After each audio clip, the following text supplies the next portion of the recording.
കേരള ആയുർവേദ തൊഴിലാളി യൂണിയൻ സംസ്ഥാന കമ്മിറ്റി വിവിധ ആവശ്യങ്ങൾ ഉന്നയിച്ച് കാസർഗോഡ് നിന്ന് തിരുവനന്തപുരത്തേക്ക് വാഹന പ്രചരണ ജാഥ സംഘടിപ്പിക്കുന്നു. പാരമ്പര്യ വൈദ്യമേഖലയെ സംരക്ഷിക്കുക, നാട്ടുവൈദ്യ കൌൺസിൽ രൂപീകരിക്കുക, പാരമ്പര്യ വൈദ്യന്മാർക്കും കളരി ഗുരുക്കന്മാർക്കും രജിസ്ട്രേഷൻ അനുവദിക്കുക തുടങ്ങിയ ആവശ്യങ്ങൾ ഉന്നയിച്ചാണ് ജാഥ. ഈ മാസം 13, 14 തീയതികളിലാണ് ജാഥയുടെ കണ്ണൂർ ജില്ലയിലെ പര്യടനം. 13 വൈകിട്ട് പയ്യന്നൂരും 14 രാവിലെ തളിപ്പറമ്പിലും ഉച്ചയ്ക്ക് കണ്ണൂരും അന്ന് വൈകിട്ട് തലശ്ശേരിയിലും ജാഥയ്ക്ക് സ്വീകരണം നൽകുമെന്ന് ഭാരവാഹികൾ വാർത്താ സമ്മേളനത്തിൽ അറിയിച്ചു. ആയുർവേദ മേഖലയിൽ ഉപജീവനം തേടിയിട്ടുള്ള ജീവനക്കാരുടെ സംഘടനയാണ് കേരള ആയുർവേദ തൊഴിലാളി യൂണിയൻ. ഈ മേഖലയിലെ സുപ്രധാനമായിട്ടുള്ള 9 ആവശ്യങ്ങൾ ഉന്നയിച്ചുകൊണ്ട്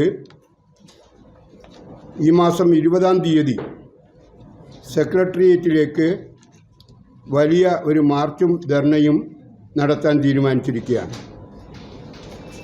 ഇതിൻ്റെ പ്രചരണത്തിൻ്റെ ഭാഗമായിട്ട് 13-ാം തീയതി കാസർഗോഡ് നിന്നും ഒരു പ്രചരണ വാഹന ജാഥ ഉദ്ഘാടനം ചെയ്യപ്പെടുകയാണ്.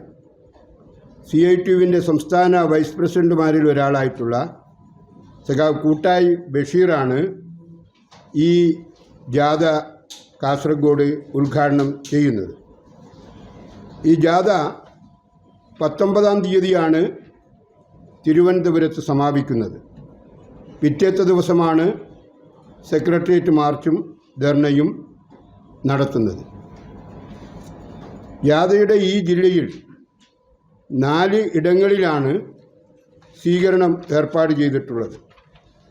13-ാം തീയതി വൈകുന്നേരം പയ്യന്നൂരിലും, അതുപോലെ തന്നെ 14-ാം തീയതി രാവിലെ 10 മണിക്ക് തളിപ്പറമ്പിലും, ഉച്ചക്ക് 12:30 മണിക്ക് കണ്ണൂരിലും, വൈകുന്നേരം 3:30 മണിക്ക് തലശ്ശേരിയിലും ആണ് ഈ ജില്ലയിൽ ഈ സംസ്ഥാന പ്രചരണ വാഹന ജാഥയ്ക്ക് സ്വീകരണം ഏർപ്പാട് ചെയ്തിട്ട് ഉള്ളത്.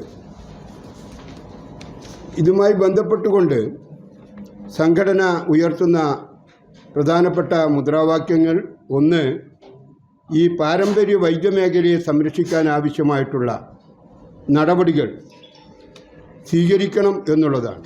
19-ാം തീയതി തിരുവനന്തപുരത്ത് ജാഥ സമാപിക്കും. വാർത്താ സമ്മേളനത്തിൽ CITU ജില്ലാ സെക്രട്ടറി K. അശോകൻ, KATU ജില്ലാ president K. Santhosh, M. Ramachandran, ഗുരുക്കൾ E. രഞ്ജിത്ത് വൈദ്യർ, M. ജനാർദ്ദനൻ വൈദ്യർ എന്നിവർ പങ്കെടുത്തു.